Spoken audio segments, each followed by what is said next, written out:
With the growing influence of science shaping the world, how is it affecting the way that we see things that can't be scientifically measured?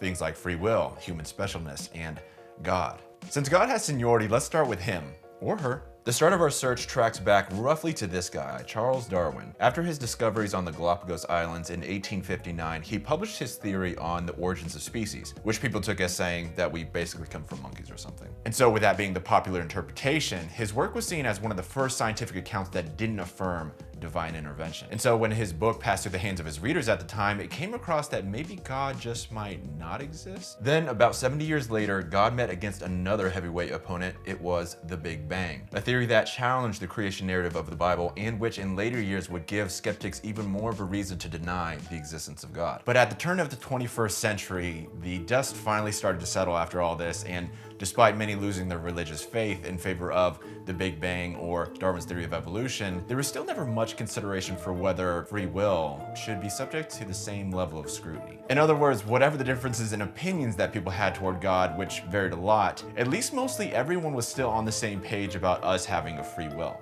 That is, until neuroscience. If you pay attention to how thoughts and intentions arise and how decisions get made moment to moment, I think you can see that there's no evidence for free will. You see, before neuroscience, people didn't have the scientific toolkit to challenge this basic assumption, to really question if free will was an illusion. But now, in the same way that God was challenged by Darwin's theory of evolution and the Big Bang, recent discoveries in science, and in particular neuroscience, are posing a similar threat to our free will, which is a big deal on its own, but it turns out that free will isn't the only thing on the menu. The self is an illusion.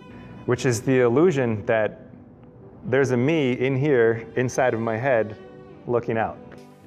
I would say the self is an illusion. Honestly, whether you believe in God or not, this is a lot to take in, because free will is basically tantamount to the soul, and the soul is something that people in general have always considered as the source of our humanity. It's that part of you that's synonymous with your individuality, your idea of self, your free will, and not least of all, that part of you that survives death. So how are we dealing with this as a society? Well, I don't know about you guys, but at least from my own experience and the people that I talk to, religious and non-religious, that when bringing up things like the illusion of self or the absence of free will, it just seems to leave people pretty uneasy.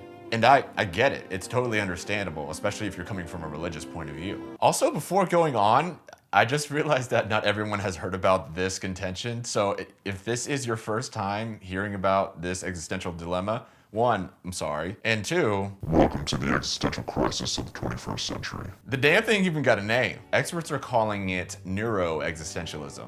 It's a term that was coined by philosophers Owen Flanagan and Greg Caruso. They explain neuroexistentialism is caused by the rise of the scientific authority of human sciences and a resulting clash between the scientific and humanistic image of persons. Great, so if science didn't do enough by tampering with God, now it's got to go after your self-image. And doubling down on that effort too, because unlike God, as someone that can't be proved or disproven by science, free will and the self are a direct hit by science. So what's being done to address this existential issue? Well, some scientists and philosophers are finding new ways to explore what it means to be human, as well as finding out how to live a good and purposeful life. Carroll, for example, suggests that our lives and societies are important because we live and work together and appreciate meaning. So even if we're not part of a larger cosmic design, we may still act with a purpose. He and some other optimistic philosophers are also proposing what they call a constructive project. And this project aims to help people rebuild their sense of self-worth by talking about difficult issues together. And even despite the lack of easy answers, a large success of the project is in the process of accepting that. Their hope is that it will allow you to affirm life despite its absurdity.